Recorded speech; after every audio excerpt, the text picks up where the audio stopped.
అశ్వత్థామ ద్రోణుడు కురుక్షేత్ర యుద్ధంలోని కౌరవుల పక్షాన పోరాడతారు.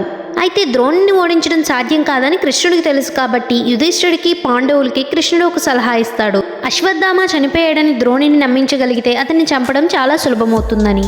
అయితే ఇక్కడ ద్రోణుని కొడుకు బదులుగా అశ్వత్థామ అనే పేరు గల ఏనుగును చంపాలని కృష్ణుడు భీమునితో చెప్తాడు. ఈ పథకం ఫలిస్తుంది. దీనితోనే తన కొడుకు చనిపోయడం దుఃఖిస్తున్న ద్రోణుని దృష్టద్యుమ్నుడు చంపేస్తాడు. తన తండ్రిని మోసపూరిత మార్గంలో చంపినందుకు అశ్వత్థామ పాండవులపై చిట్ట చివరిగా బ్రహ్మాస్త్రాన్ని ప్రయోగిస్తాడు. కృష్ణుడి సలహా మేరకు అర్జునుడు కూడా బ్రహ్మాస్త్రం వేస్తాడు. కానీ వ్యాసుడు ఈ రెండు ఆయుధాలను వెనక్కి తీసుకోమని చెబుతాడు. అర్జునుడు తన ఆయుధాన్ని వెనక్కి తీసుకుంటాడు. కానీ అశ్వత్థామకి బ్రహ్మాస్త్రం వేయడం తప్ప వెనక్కి తీసుకోవడం రాదు. దీంతో ఆ బ్రహ్మాస్త్రం అభిమన్యుడి కొడుకు పెరుగుతున్న ఉత్తర గర్భం వైపు మళ్లించబడుతుంది.